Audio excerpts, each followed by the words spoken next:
Bonjour, je suis Didier Thomas, directeur territorial des Hauts-de-Seine au sein de France Travail. J'ai parallèlement à mes activités professionnelles mené un travail de recherche au sein de l'université Paris-Dauphine PSL et ainsi soutenu une thèse sur le management par la confiance, une méthodologie issue des gestions de crise permettant de faire face aux turbulences subies par nos managers. Le choix de mon sujet de recherche devait me permettre de m'extraire de ma position managériale tout en m'appuyant sur ma connaissance, mon expertise du sujet étudié, ce qui serait une source de gain de temps. Ainsi, au départ, je m'étais orienté sur toute autre problématique.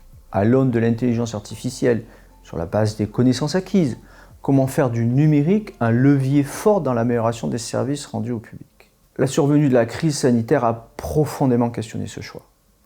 Plongé au cœur de la crise, j'ai pu immédiatement m'apercevoir des bouleversements qu'elle a entraînés pour l'ensemble des managers.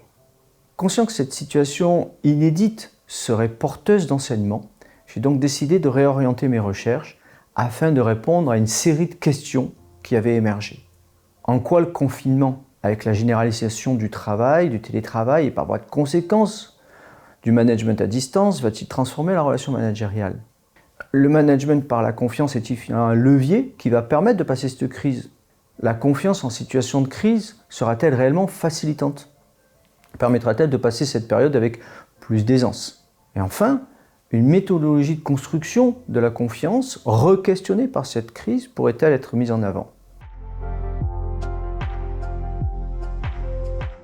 Mon travail étaye l'affirmation selon laquelle le management en situation de crise est facilité par une approche orientée vers la confiance. Les managers qui ont opté pour une posture plus transversale, basée sur une confiance à tous les niveaux, ont mieux vécu la crise que ceux qui sont restés sur une approche que je qualifierais de plus hiérarchique. De plus, alors que la tendance naturelle en situation d'urgence est de considérer que la seule voie possible serait de concentrer le management et de définir une organisation prescrite aux agents. Il est apparu qu'une organisation co-construite, orientée usager, est non seulement possible, mais entraîne une plus grande motivation et une meilleure implication des agents.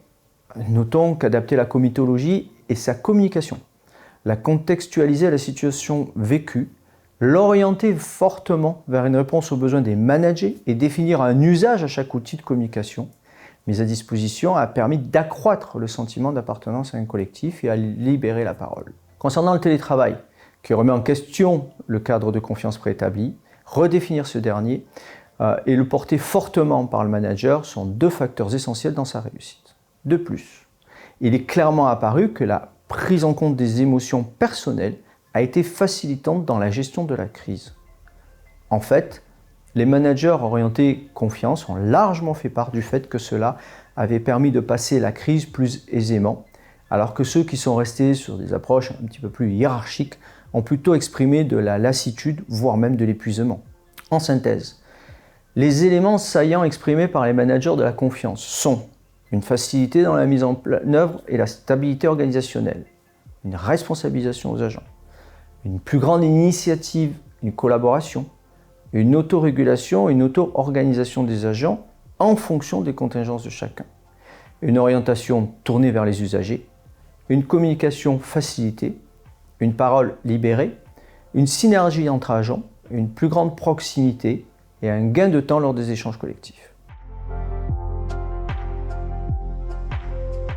L'analyse des pratiques managériales et des leviers utilisés par nos managers pour mettre en place ce management par la confiance m'a permis de dégager 30 actions principales.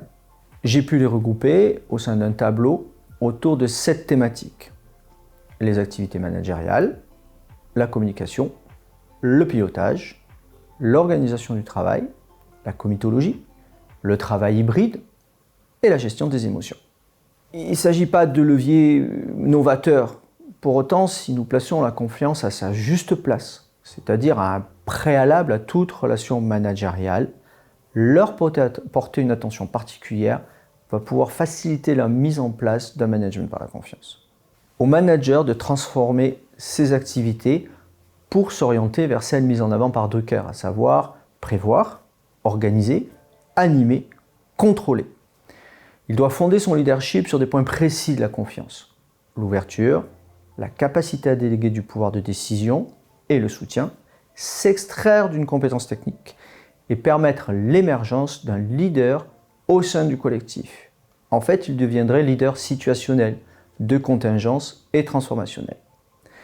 Un manager avec et pas un manager sur, selon Mary Parker Follett. Je dirais que la première limite tient au manager lui-même. Nous n'avons pas tous la même attitude face au risque. Or, le risque est consubstantiel à la confiance. Pour autant, il ne faut pas tout faire peser sur le manager. J'ai pu, lors de plusieurs échanges, constater qu'une division bureaucratique du travail constituait un réel frein pour les managers par la confiance. Les organisations publiques sont encore trop et très majoritairement organisées en silos sous une forme de bureaucratie weberienne. Ce qui pousse d'ailleurs les managers par la confiance, qui doivent évoluer au sein de ces environnements, à sortir de cette vision autocratique au sens de Mintzberg. Sachant que Bornarel, en faisant le lien entre les types d'organisation et la confiance, a posé que les organisations bureaucratiques mettaient en place, ouvraient la voie à une confiance qu'il a qualifiée d'irréductible. Sauf que cette confiance-là n'est pas du tout facilitante à la mise en place d'un management par la confiance. Pour répondre à une situation de crise, donc les managers par la confiance se sont écartés de la bureaucratie. Cette position ne leur a pas tout à fait toujours été très aisée à tenir. Elle a pu les mettre en difficulté. Ils ont dû sortir de cette autocratie et ces managers ont dû s'orienter vers une forme hybride d'organisation, une organisation que j'ai pu qualifier elle-même de contingente. Ainsi, pour que le management par la confiance puisse se diffuser aisément au sein d'un établissement, il faut que le top management soit certes un soutien, mais aussi qu'il questionne fortement son organisation du travail. Le management par la confiance n'est pas un effet de mode. Il apparaît comme la voie à suivre. Il nous permettra de tout imaginer, construire dans cette nécessaire adaptation des managers au monde d'aujourd'hui et de demain. Donc faisons le pari de la confiance. Faisons confiance et ayons confiance en nous.